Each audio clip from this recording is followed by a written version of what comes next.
কি ব্যাপার এই জামাটা পরেছিস? আজকে হচ্ছে ডার্বি ইস্টবেঙ্গল আর মোহনবাগানের। কে জিতবে সেটা বলবো না, কারণ বলবো এক হয়ে যাবে আর এক।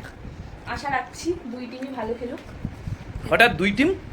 হ্যাঁ দুই টিমই, কোনো টিমই খারাপ না, দুই টিমই ভালো খেলুক। এই মানে ডার্বি মারার জন্য ওগুলো বলতেই হয়। দুই টিমই ভালো খেলুক, দুই টিম জিতবে তো কোন টিম কোনো জিত? না কোনো একটা টিম জিতবে। হুম। কোনটা কে জিতবে সেটা তো আর বলতে পারছি না, যেহেতু আমি ইস্টবেঙ্গল সাপোর্টার তাই বলছি জয় ইস্টবেঙ্গল। আর কে কোন টিম সাপোর্ট করো সেটা অবশ্যই বলবে। এখন নাড়ু খাচ্ছি, 6টা দিয়ে খেলা, না 6:30 দিয়ে খেলা, 6:05 বাজে। কোথায়? না 10 মিনিট ফার্স্ট আছে। তুই যাই বল তোর জামাটার সঙ্গে কিন্তু স্কিনটা কিন্তু ম্যাচ খাচ্ছে না। তারা ঘামটা মুছে তুই এইদিকে দাঁড়া, এদিকে দাঁড়া। হ্যাঁ এইবার মোটামুটি একটা লেভেলে এসছে। মা কালী তুই ভিডিওটা দেখবি? তাহলে ফার্স্ট দিয়ে, না না তুই ভিডিওটা দেখবি এইবার তো ঠিক আছে, তো উল্টো দিকে ফার্স্ট দিয়ে পোস্ট, ভিডিওটা যখন পোস্ট হবে তখন দেখবি। এই ভিডিওটাই ছাড়বো আমি। কাইলা আচ্ছা টাটা, বেশি বলা যাবে না।